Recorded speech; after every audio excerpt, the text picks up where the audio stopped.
Hello दोस्तों, आप सभी का स्वागत है मेरे YouTube channel the secrets of medicine पर, जहां पर आपको मिलती है मेडिसिन से रिलेटेड कंप्लीट इन्फॉर्मेशन। मैं हूं शेषमणि पांडे और आज की इस वीडियो में हम बात करने वाले हैं दर्द सूजन के बारे में। दोस्तों, साथ ही हम जानेंगे कि दर्द होने पर हमें ऐसा क्यों महसूस होता है, सूजन क्यों आती है और इसके पीछे कौन सी मैकेनिज़्म है, क्या क्या एंजाइम इसके लिए रिस्पॉन्सिबल होते हैं, इन सब के बारे में हम इस वीडियो में जानेंगे। और आपसे रिक्वेस्ट है कि मेरा ये मेडिकल रिलेटेड चैनल है और आप लोग ऐसी इन्फॉर्मेशन जानने के लिए प्लीज़ मुझे सपोर्ट करें, लाइक करें, सब्सक्राइब करें और शेयर करें, ताकि हम ऐसे ही वीडियो आप तक पहुंचाते रहें। दोस्तों, आमतौर पर हम लोग किसी न किसी समय शारीरिक पीड़ा का अनुभव करते हैं। दर्द चाहे जिस प्रकार का भी हो, वह ज़्यादातर सूजन या इन्फ्लेमेशन का ही रिज़ल्ट होता है। इन्फ्लेमेशन या सूजन किसी जलन, चोट या बीमारी के प्रति हमारे शरीर की प्रतिक्रिया होती है। अक्सर हम इन्फ्लेमेशन या सूजन के बारे में निगेटिव तरीके से सोचते हैं, लेकिन यह हमारे शरीर की एक डिफेंस मैकेनिज़्म का ही एक पार्ट होता है। साइक्लोऑक्सिनेज हमारे शरीर में एक प्रोटीन या एंजाइम है जो सूजन की प्रक्रिया के लिए महत्वपूर्ण होता है।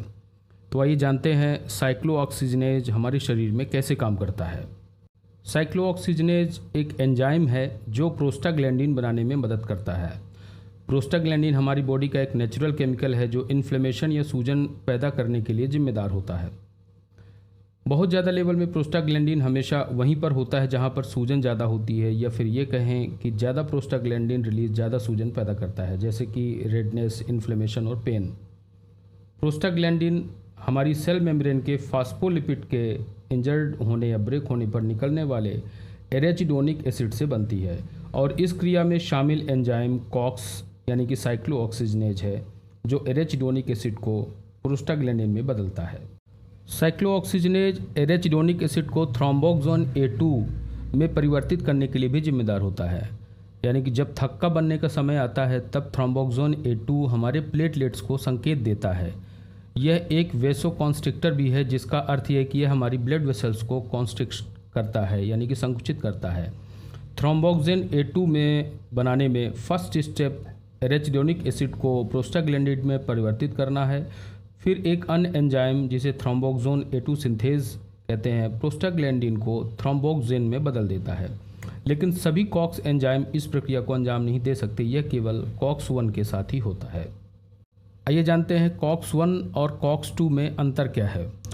कॉक्स 1 कई प्रक्रियाओं में शामिल है, जैसे ब्लीडिंग रोकना, ब्लड में प्लेटलेट्स को एक साथ जोड़ना, किडनी में ब्लड फ्लो को ईजी करना और पेट की परत को सुरक्षा देना। जबकि कॉक्स 2 एक प्रेरक एंजाइम माना जाता है। इसका मतलब यह है कि इसका उत्पादन केवल कुछ शर्तों के तहत ही अधिक मात्रा में किया जाता है। कॉक्स 2 का उत्पादन उन स्थितियों में होता है जहां शरीर में सूजन सक्रिय रूप से हो रही होती है।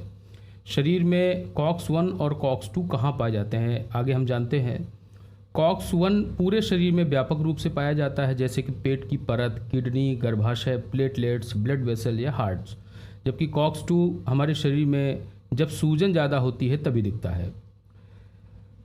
एस्पिरिन कॉक्स 1 और कॉक्स 2 दोनों को ब्लॉक करती है, लेकिन कॉक्स 1 को और अधिक ब्लॉक करती है। और कॉक्स 1 प्लेटलेट्स को एक साथ चिपकाने में मदद करता है, जिससे रक्त के थक्के बन सकते हैं और दिल का दौरा या स्ट्रोक हो सकता है। इसीलिए जिन लोगों को पहले दिल का दौरा या स्ट्रोक हुआ है, वे किसी अन्य दौरे को रोकने के लिए एस्पिरिन का उपयोग कर सकते हैं। अब बात करते हैं कॉक्स 1 को ब्लॉक करने से क्या साइड इफ़ेक्ट्स हो सकते हैं। जब कॉक्स 1 को ब्लॉक किया जाता है तब GI रिलेटेड साइड इफ़ेक्ट्स होते हैं, क्योंकि कॉक्स 1 हमारे पेट की परत को सुरक्षा देने का काम करता है।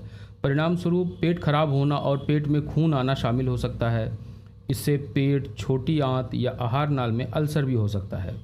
नॉन सिलेक्टिव NSAIDs और एस्पिरिन से ये साइड इफ़ेक्ट्स हो सकते हैं, जबकि सेलिकॉक्सिब जैसे सिलेक्टिव कॉक्स 2 ब्लॉकर का GI में दुष्प्रभाव कम होता है। अब आगे बात करते हैं कॉक्स 2 को ब्लॉक करने के क्या साइड इफ़ेक्ट्स हो सकते हैं। जब कॉक्स 2 अवरुद्ध हो जाता है तो हार्ट रिलेटेड प्रॉब्लम्स हो सकती हैं, क्योंकि प्रोस्टाग्लैंडिन और थ्रोम्बोक्सोन A2 का सामान्य संतुलन प्रभावित हो सकता है। जब शरीर में प्रोस्टाग्लैंडिन बहुत कम होते हैं या कॉक्स 2 को अत्यधिक मजबूती से ब्लॉक कर दिया जाता है, जो कि कॉक्स 2 इन्हिबिशन के साथ ये आम बात होती है, तो शरीर में प्रोस्टाग्लैंडिन तो बहुत कम हो जाते हैं, परंतु थ्रोम्बोक्सोन A2 का स्तर उतना कम नहीं होता है। क्योंकि थ्रोम्बोक्सोन A2 का लेवल ब्लड क्लॉटिंग का कारण बन सकता है, जिससे स्ट्रोक आने की संभावना अधिक हो सकती है। तो ये थी जानकारी दोस्तों साइक्लोऑक्सीजनेज के बारे में, COX-1 COX-2 के बारे में कि दर्द सूजन हमें क्यों होता है, कैसे होता है, इसके लिए कौन कौन से एंजाइम जिम्मेदार होते हैं। इसके अलावा दर्द के बारे में और दर्द निवारक दवाओं के बारे में मैं एक अलग से वीडियो बना रहा हूँ, जिसकी लिंक मैं इसमें डाल दूँगा, तो आप लोग उसे जाकर देख सकते हैं। और मेरे चैनल को सब्सक्राइब करना ना भूलें और इसी तरह से अपना सपोर्ट देते रहें। मिलते हैं नेक्स्ट वीडियो में। Thank you so much.